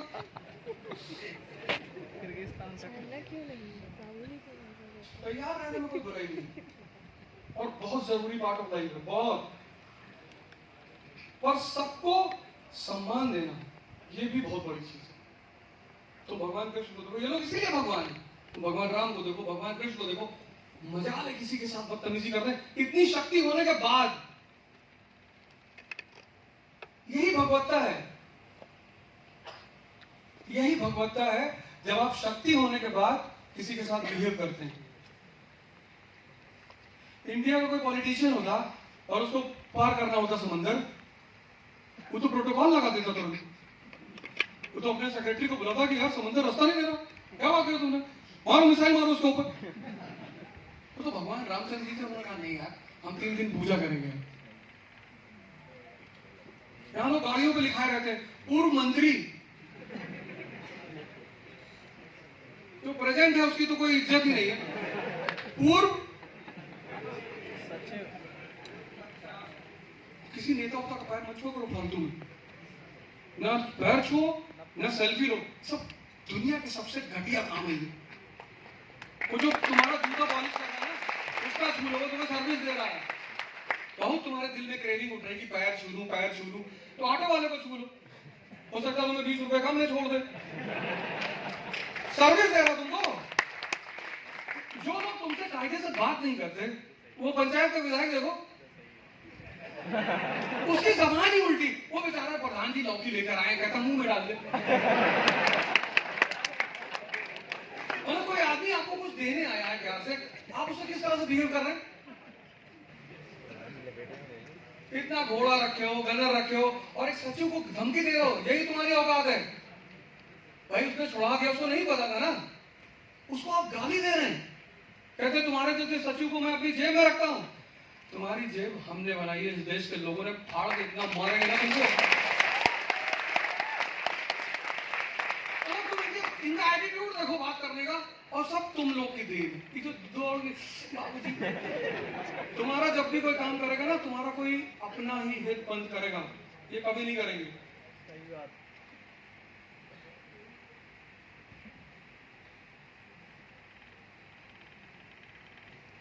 बमबचवा का पैर तुलवाने जा रहे हैं, बेचारा गांव का सीधा साधा आदमी, वो गलत क्या कह रहा हत्यारा आदमी, इतना जोर से कबूतर पकड़ो मरेगा नहीं वो। फिर कह रहा कैमरा बंद करो, कैमरा बंद करो, कैमरा बंद करो, ऐसा करो थोड़ा थोड़ा झोल डाल करो, 2-4-30 आ जाएगा, खा लो। उस आदमी ने बड़ी अच्छी एक्टिंग की है, ओरिजिनल रूप दिखाया पॉलिटिशियंस। है तो इससे भी ज्यादा बुरा, लेकिन थोड़ा सा तो दिखाई दिया। आवाज बिल्कुल नहीं है, लेकिन जब तुम्हारी तैयारी हो जाए, बहुत बेहतरीन तीसरा स्टेप ये कर डालो, प्रैक्टिस। आईएएस का सिलेक्शन अगर मुझसे कोई पूछे कि आईएएस के सिलेक्शन में सबसे इंपॉर्टेंट चीज क्या है, प्रैक्टिस। 4 ऑप्शन तुमको मिलते हैं प्रीलिम्स में। मतलब अगर तुमको हल्का सा पेपर याद आ रहा है, अगर प्रीलिम्स का paper fill in the blank में होता तो वो दुनिया का सबसे टफेस्ट एग्जाम होता। सोचो, तुम एग्जामिनेशन के बारे में सोचो कि तुमको आंसर सामने लिख के देगा, 100 क्वेश्चन और सबके आंसर पेपर में दिए हुए, और क्या चाहिए। लेकिन चूंकि तुमने प्रैक्टिस नहीं किया, क्या क्या रटोगे, हिस्ट्री रटोगे कि पॉलिटी रटोगे कि इकोनॉमी रटोगे, और जितना रटोगे उतना डिप्रेशन के शिकार हो जाओगे, क्योंकि रटी हुई चीजें भूलने लगती हैं, और जैसे जैसे स्ट्रेस बढ़ता है वैसे वैसे और भूलती है। मैंने कई लोगों को देखा जिनकी बहुत अच्छी तैयारी, बहुत कुछ रट रखा था, लेकिन जैसे ही प्रीलिम्स का एग्जाम करीब आता था वो डिप्रेशन का शिकार हो जाते थे। क्यों? क्योंकि रटी हुई चीजें है ना। तो जब स्ट्रेस होता है तो मन की आदत है चीजों को ब्लैक बॉक्स में डाल देने की। तुम देखो, कभी कभी तुम बात करते हो किसी से और बात करते करते किसी आदमी का नाम भूल जाते हो, और तुम्हें लगता है कि यार याद आ रहा है, पर उस पर्टिकुलर मोमेंट में तुम्हें नहीं आता। तुम जितना स्ट्रेस लेकर याद करने की कोशिश करोगे, तुम देखोगे उतना ही तुम भूलते जा रहे हो। एक ब्रिटिश एमपी है जेटलैंड, पता नहीं तुमने नाम सुना कि नहीं, बहुत इंपॉर्टेंट एमपी है, कंजर्वेटिव पार्टी का लीडर था 1940s में। उसी की वजह से हुआ था क्विट इंडिया मूवमेंट। मैं जब जब पढ़ाने गया क्विट इंडिया मूवमेंट, मैं उसका नाम भूल जाता था, जेटलैंड। उसने एक स्टेटमेंट दिया था, चेक करना गूगल पे, जेटलैंड नाम लिखना, चेक करना, कंजर्वेटिव पार्टी का लीडर था जेटलैंड। उसने एक स्टेटमेंट दिया था कि Congress is a Hindu organisation. इसी स्टेटमेंट की वजह से कांग्रेस की सारी मिनिस्ट्रीज ने रिजाइन कर दिया था 1939 में। ये तो पता है ना, 1939 में रिजाइन कर दिया था, इसी स्टेटमेंट की वजह से किया था, Congress is a Hindu organisation. एक साल में तैयारी खत्म हो गई, एक साल कोई नहीं है। 30 क्वेश्चंस पर डे प्रीलिम्स के, 900 क्वेश्चन इन अ मंथ, बाकायदा नोट्स बना के, नोट्स खुद से सारे क्वेश्चन। तुम्हें क्वेश्चन ढूंढने ही नहीं, सारी किताबें बाजार में मौजूद हैं, तुम्हें कौन सा क्वेश्चन ढूंढने जाना है। 30 ईयर के अनसॉल्व बाजार में पड़े हुए, मेंस के, प्रीलिम्स के, 30 ईयर्स के, इस बार का पेपर मिला के 30 ईयर के सॉल्व प्रीलिम्स के बाजार में मौजूद है। तुम्हें कुछ नहीं करना, उसको खरीद के लाना है और एक एक क्वेश्चन को सॉल्व करना, उसका नोट्स बनाना है 1:4 के फॉर्मूले पे। कर्जन पे क्वेश्चन आया तो कर्जन पे जितनी इंपॉर्टेंट फैक्ट है वहीं पे नोट कर लो। एक क्वेश्चन में तुमने 4 क्वेश्चन तैयार किया तो 10,000 क्वेश्चन पे 40,000। पूरे साल में उसमें 10,000 क्वेश्चन करने हैं, और पूरे साल में अगर तुमने फैक्ट फाइल बनाई अपनी, 40,000 क्वेश्चन तुम्हारे पास होंगे प्रीलिम्स के। करने कितने? 50। इस बार कट ऑफ कितनी जाएगी? बहुत जाएगी तो 95 जाएगी, इससे ज्यादा नहीं जाएगी। 50 क्वेश्चन तो तुम्हें देखने ही नहीं है। बहुत ईश्वर तुम्हारे ऊपर मेहरबान रहा तो तुम 60 करके आओगे ही आओगे। 40,000 क्वेश्चन, 40,000, और 5 क्वेश्चन मेंस के लिखो, जीएस और ऑप्शन दोनों में। कितना एक महीने में होगा? 150 क्वेश्चन होंगे। 10 महीने कितना होगा? 1500। तुम 1500 मत लिखो, 1000 क्वेश्चन, 500 उधर से हटा दो। 1000 क्वेश्चन मेंस के और 10,000 क्वेश्चन प्रीलिम्स के तुम सॉल्व कर लो, तुम इंटरव्यू दोगे। सिलेक्शन होना ना होना वो तो परमात्मा के हाथ में, और तुम्हारी किस्मत, वहीं पे किस्मत शब्द काम करे।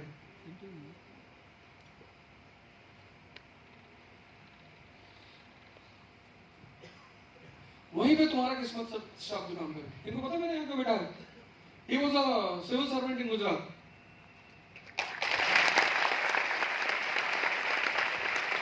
Mr. Utsav Bhatt.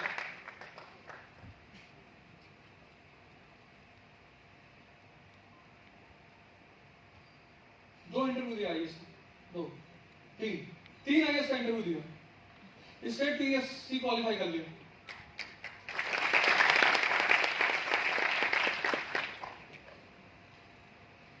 और जिनको अपनी ताकत पे भरोसा होता है ना, वो नौकरी नहीं करते।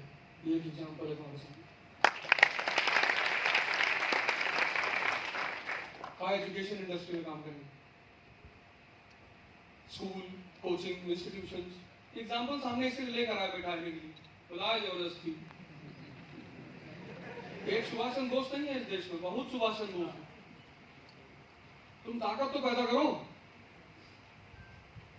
10,000 क्वेश्चन प्रीलिम्स के पूरे साल में, पूरे साल, और 1,000 क्वेश्चन मेंस, इतना कर लो। बाकायदा फाइल बना के, हिस्ट्री की फाइल, पॉलिटी की फाइल, इकोलॉजी, पूरी फाइल।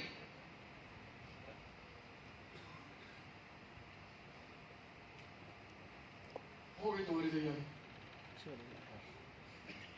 और चौथा काम, पहला ऑब्जर्वेशन, दूसरा competition, the game of wisdom and intelligence, तीसरा प्रैक्टिस, लास्ट। मैंने उनसे कहा 17 से लेकर 57 तक तुमको अब थोड़ा थोड़ा अपना बचपन याद आता होगा, लेकिन जब तुम में से 30+ क्रॉस कर जाओगे ना, तो और याद आएगा। 40 के बाद और आएगा, और 50 के बाद जो तुम्हारे स्कूल के फ्रेंड्स थे, नर्सरी वगैरह के, वो बहुत याद आएंगे। इतना तनाव बढ़ चुका होगा, इतना, किसी को नहीं छोड़ती जिंदगी। जिंदगी मतलब वॉर।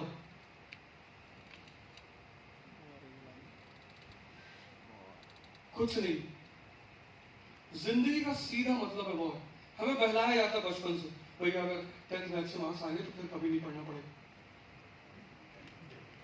वो तो मैं समझदार आदमी था, लोगों को देखता था, मैं कहता था मेरे पिताजी को कुछ नहीं कहते, भगवान आदमी।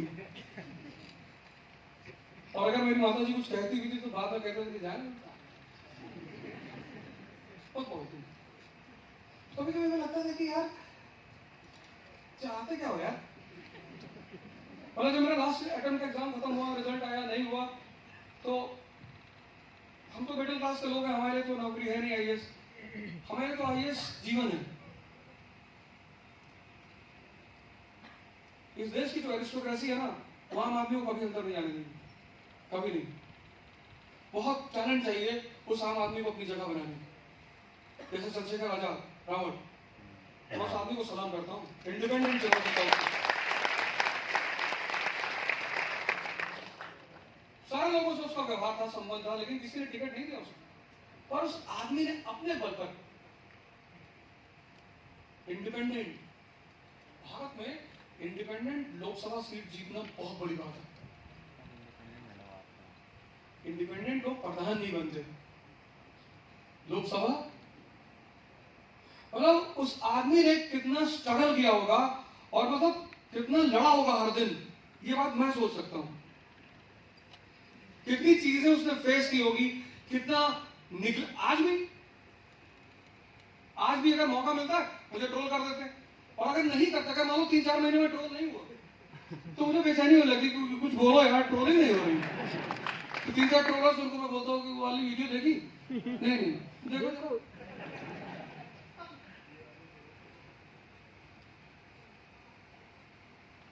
यहाँ लोग डर के मारे वीडियो नहीं बना रहे हैं, पब्लिक स्पीकिंग नहीं कर रहे हैं कि भैया लोग ट्रोल करेंगे, हंसेंगे लोग हमारे ऊपर। मुर्दों का जो बेवकूफ है उनका काम ही क्या है? जो खुद कुछ नहीं कर पाते, जब दूसरा करते हैं तो उनके ऊपर वो हंसते हैं।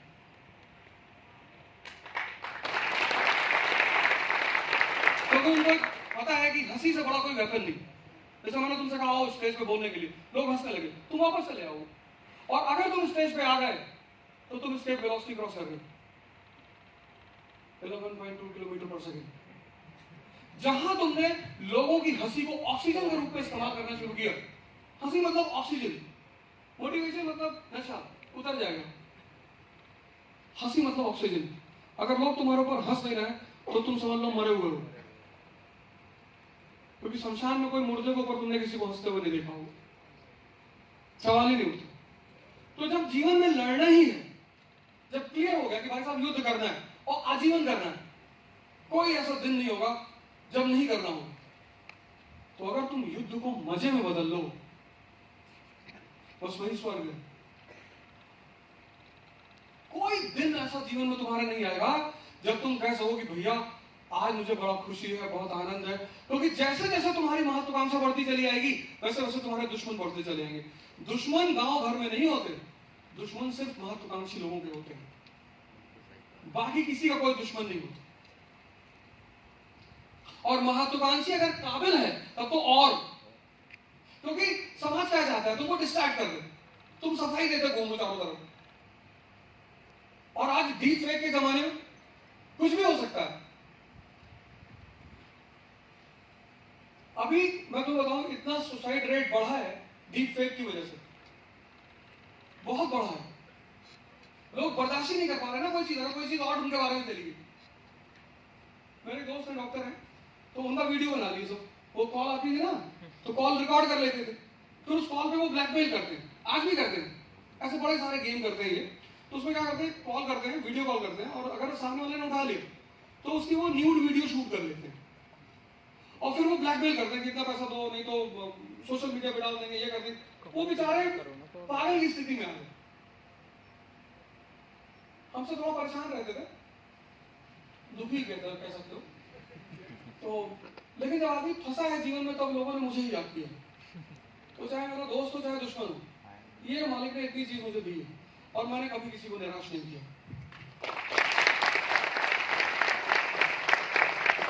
तो उन्होंने फोन किया, बोला था हम मर जाएंगे। हमने कहा यमराज देख लिएगा, ऐसी बातें तभी करता है आदमी, कहीं नहीं है तो बताए होंगे कि ऐसा ऐसा मेरा वीडियो शूट कर लिया, पैसा मांग रहा है। अच्छा, तुमने कहा हम बचा लेंगे तुमको, एक शर्त है। बोले क्या? हमने कहा हमारा भी ऐसा एक वीडियो बनवाओ।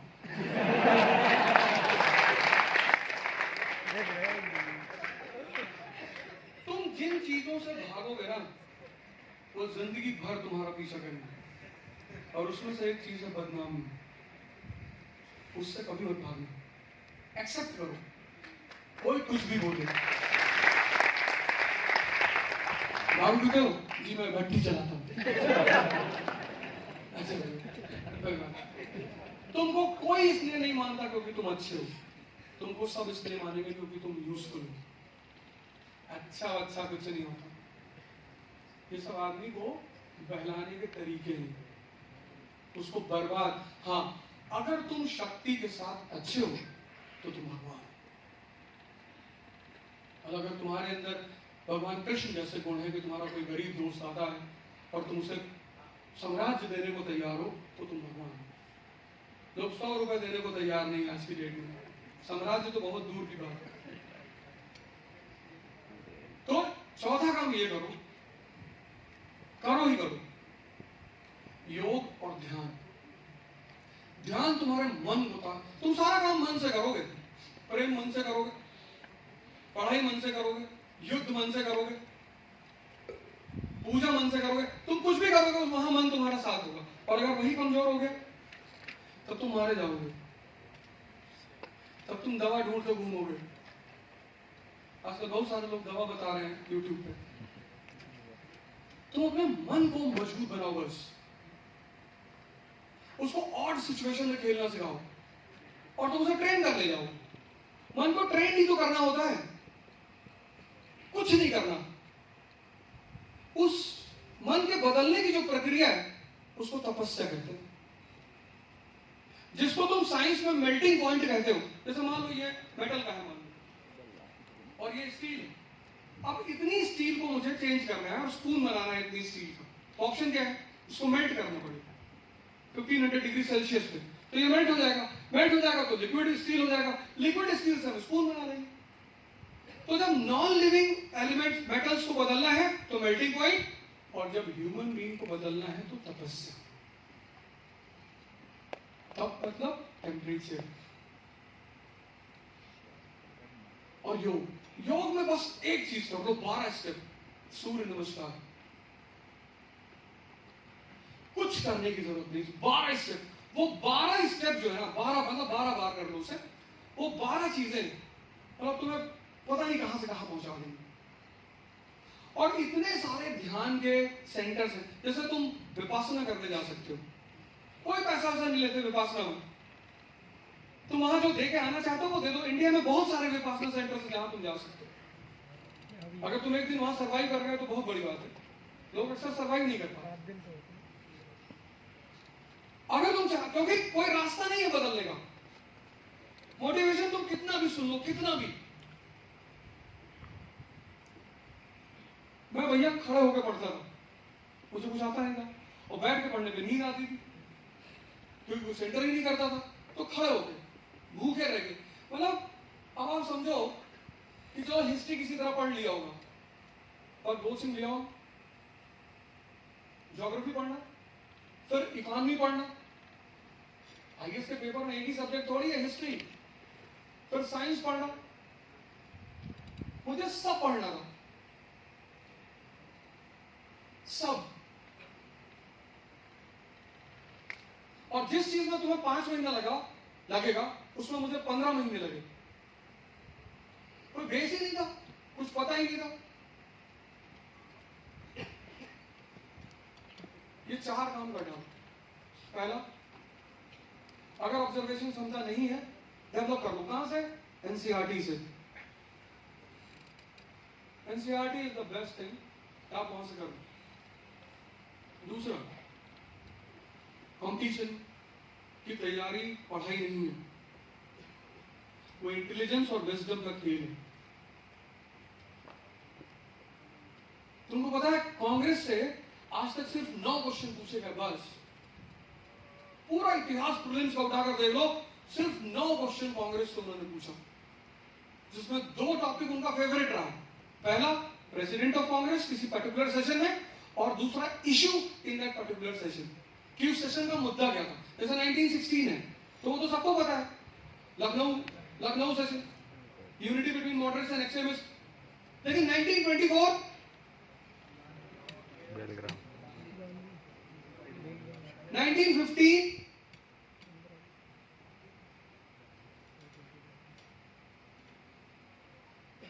सिर्फ 9 क्वेश्चन पूछे, और 9 क्वेश्चन इन्हीं 2 टॉपिक, इनसे बाहर को आज तक नहीं पूछा। अगर तुम ये बात बना लेते, अगर तुम वो चार्ट बना लो जो मैंने तुमसे प्रीलिम्स वाला बताया है, तुमको पता चल जाएगा इससे ज्यादा कुछ पूछा ही नहीं। लेकिन अभी तुम क्या करते हो, कांग्रेस का एक एक फैक्ट लिखते हो बिना मतलब। तुम लेबर की तरह मेहनत करते हो,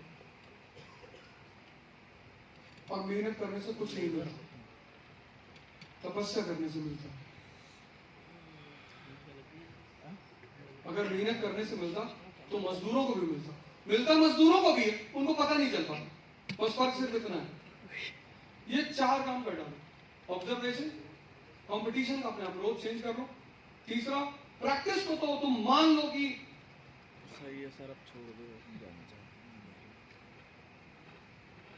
1000 क्वेश्चन जिस तुम बेस का लिख लिया ना, उसके बाद जैसे ही तुम्हारे सामने क्वेश्चन पड़ेगा, तुमको सोचना नहीं पड़ेगा, लिखना शुरू कर दो।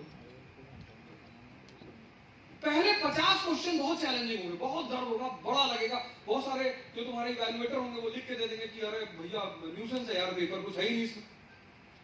हो सकता है कि किसी से ऑफलाइन चेक करा रहा हो, वो तुम्हारा पेपर फाड़ के फेंक भी सकता है, पर कोई बात नहीं,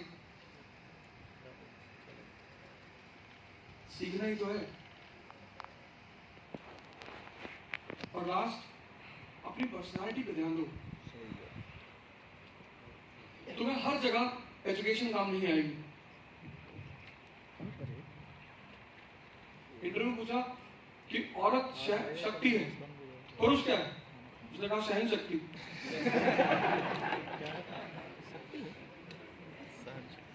किसी ने कहा भगवान है, किसी ने कहा देवता है, किसी ने कहा कुछ है। कूल माइंड है ना, कूल माइंड बैठा हुआ आदमी। कोर्ट ने पूछा औरत शक्ति है, पुरुष बोला सर सहन शक्ति।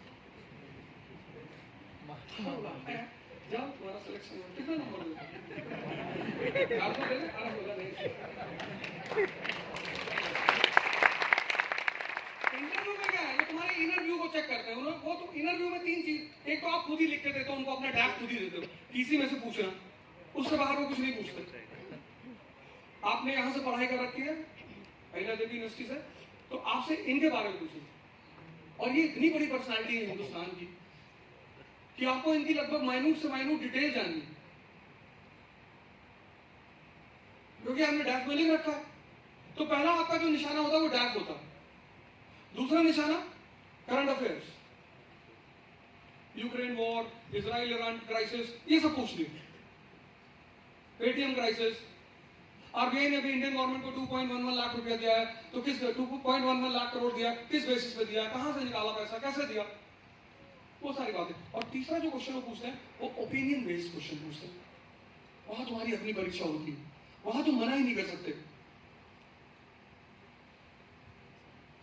कि राम मंदिर इज यूजफुल फॉर इंडिया और नॉट। अब अगर उन्होंने तुमसे पूछा कि यार थ्योरेटिकल क्वेश्चन अगर पूछ लिया, हिस्ट्री ऑप्शन तुम्हारा कि मनसबदारी सिस्टम क्या है, तुमने कहा सर अभी तो याद नहीं, सॉरी सर, पर मैं पता करके बताऊंगा सर, कोई बात नहीं, माफ कर देंगे तुमको, क्योंकि हर चीज हर समय याद नहीं होती। लेकिन अगर तुमसे उन्होंने पूछा ओपिनियन बेस्ड क्वेश्चन, वहां तुम सॉरी नहीं बोल सकते। और बहुत सारे इंटरव्यू के केसेस में पता क्या करते हैं, उनको एक बात पता होती है कि यार सामने वाले का ना मेंटल फ्रेम बिगाड़ दो। तो आप इंटरव्यू बोर्ड में एंटर किए, पता लगा सब कि सब आपको बस देखे जा रहे हैं, कोई कुछ बोल नहीं रहा, कोई मुस्कुरा भी नहीं रहा, सिर्फ देख रहे हैं। अब आप तुरंत अनकंफर्टेबल हो गए, या आपसे कोई ऐसा क्वेश्चन पूछ लिया जिनको उनको पता है कि हमें ही नहीं पता इसको क्या पता हो,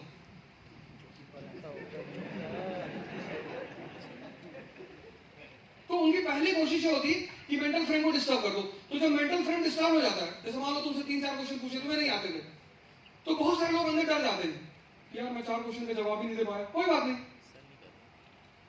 अगर तुमने ओपिनियन बेस्ड क्वेश्चन का जवाब अच्छा दिया तो तुम्हें अंदर ले लेंगे, क्या कोई बात नहीं, चलो आओ। क्योंकि finally lastly as an IAS officer, as an IPS officer, सिर्फ आपकी पर्सनैलिटी काम करेगी। शहर में दंगा हो गया, कोई किताब काम नहीं आएगी, आएगी ही नहीं। जो मैंने तुम्हें एग्जाम्पल दिया, 50,000 लोग धरने पे बैठे हुए हैं, वहां कोई किताब काम नहीं आएगी, वहां सिर्फ और सिर्फ तुम्हारी पर्सनैलिटी काम आएगी। इसलिए नौकर की अगर पर्सनैलिटी नहीं है तो कोई बात नहीं, क्लर्क का कोई पर्सनैलिटी ना हो कोई बात नहीं, लेकिन राजा में सबसे इंपॉर्टेंट चीज होती है पर्सनैलिटी।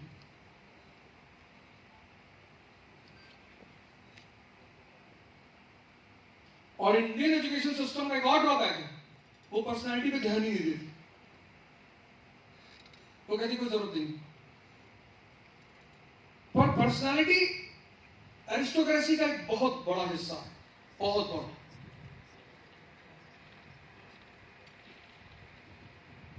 तो 4 काम कर लो,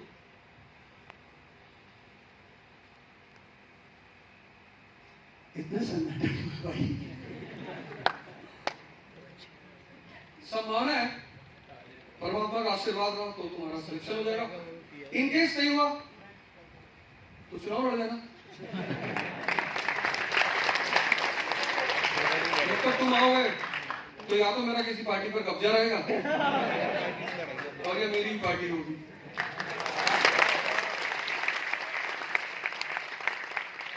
हम लोग पैसा रखते हैं, उनको पता